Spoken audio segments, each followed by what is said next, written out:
Today, I'm going to be informing you guys on 3 reasons that you should reconsider your next trip to the zoo or an aquarium. I personally grew up going to the zoos and thought they were a super educational and fun experience, and I'm not shaming on that at all. I'm just saying there's some reasons that maybe we should reconsider our next trip.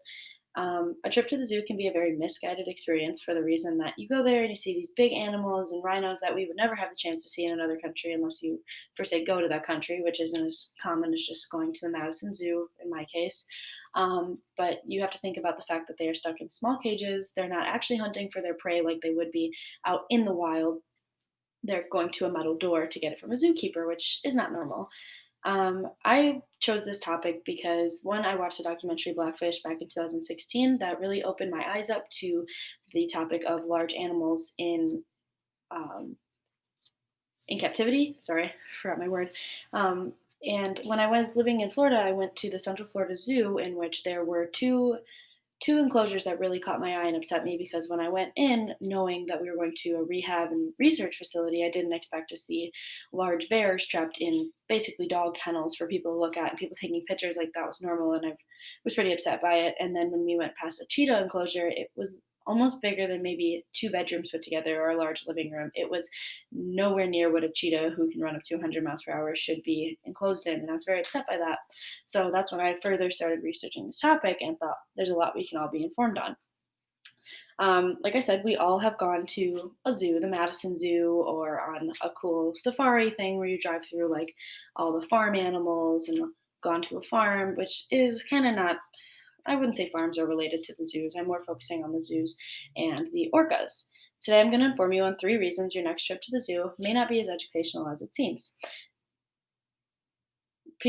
Many zoos are not properly licensed. Animal lives can be affected by captivity and the effect it has on whales specifically. Like I said, the Blackfish documentary really opened my eyes to the subject of large whales in captivity.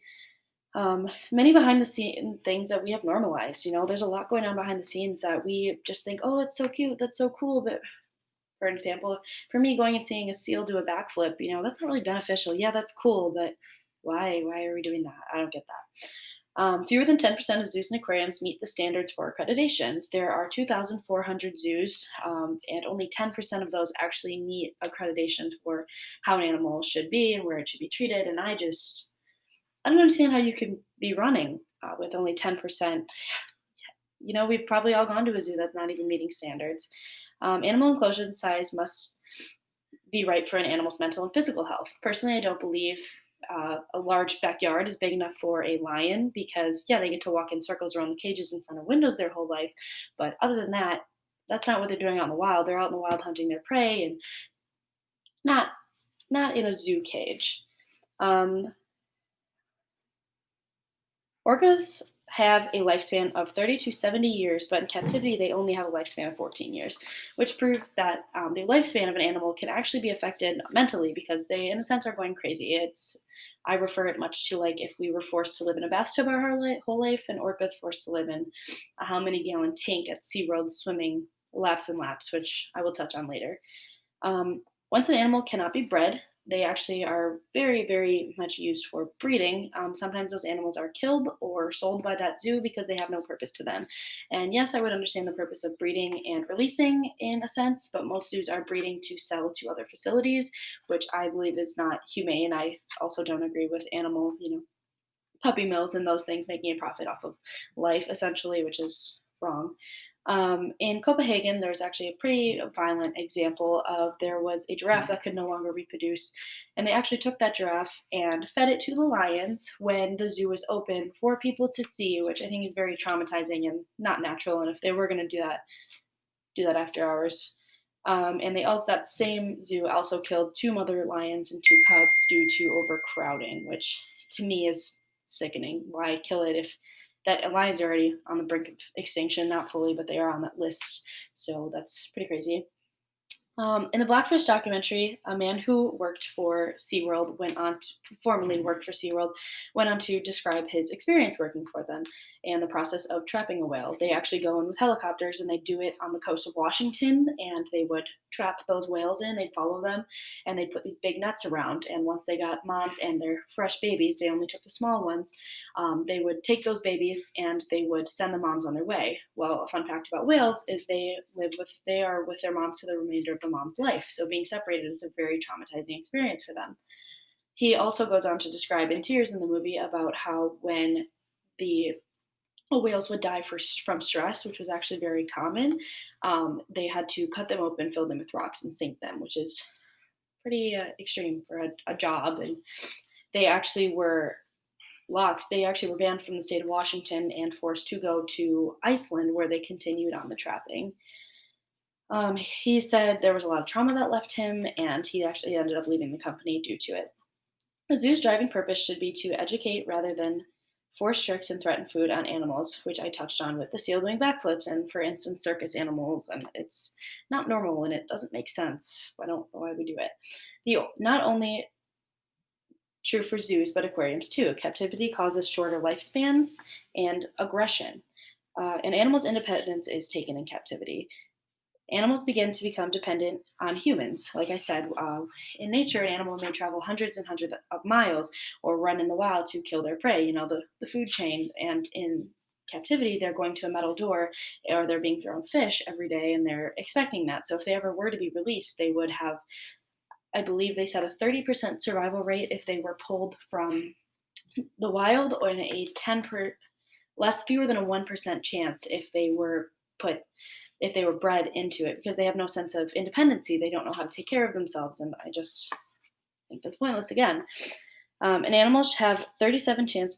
I don't know about that. Animals get bored and aggression commits. So there was an animal named, or a whale at SeaWorld named Tilikum, and he actually killed 3 trainers. He was over at SeaWorld of the Pacific, and when he was 2 years old, he killed the trainer over there not during a show, when the trainer was working with him privately, and he was killed. So he was sold to Zoo World Orlando, where he went on to kill 2 others. A man who fell in the tank after hours was killed by Tilikum. A few other whales and one other famous trainer was killed. I don't believe it was it was not during a show. She was pulled under and dragged until essentially she passed away. This whale, that was the biggest known whale to be in captivity, and they continued breeding him for the sole purpose that SeaWorld was selling his offspring and sperm, which, yes, whales are going on the brink of extinction. So if we were doing that for research and we were doing that to release rather than selling, we totally agree with that. But so that when they bred that, Tilikum's offspring were actually known to be violent. His offspring actually went on to kill another animal in the exhibit that it was swimming with, due to the size of their cage, which is really sad. Swim. There's no documented killings by name in nature for killer whales, but there's 159 injuries known by killer whales in captivity, which is really sad because that's not happening. Another thing to know about orcas in captivity is in nature, they have a dorsal fin that goes straight up. You see that sticking straight up. And in captivity, they actually have a dorsal fin that collapses. You can Google any whale and they prove that due to stress, and it's a form of aggression. Animals swim and swim, and they get so upset that that dorsal fin that once stood tall is now flopping, and that is a sign that that whale is stressed, a sense of anxiety, and a sense of aggression, essentially. I've informed you on the many ways that zoos are not certified. The lifespan is affected, and what can happen to orcas in captivity. Although zoos may create programs and fund research, and provide us with a sense of education on how they do not provide us on how animals in marine life really live. Next time you book a trip to an aquarium, these are some things to reconsider. Thank you.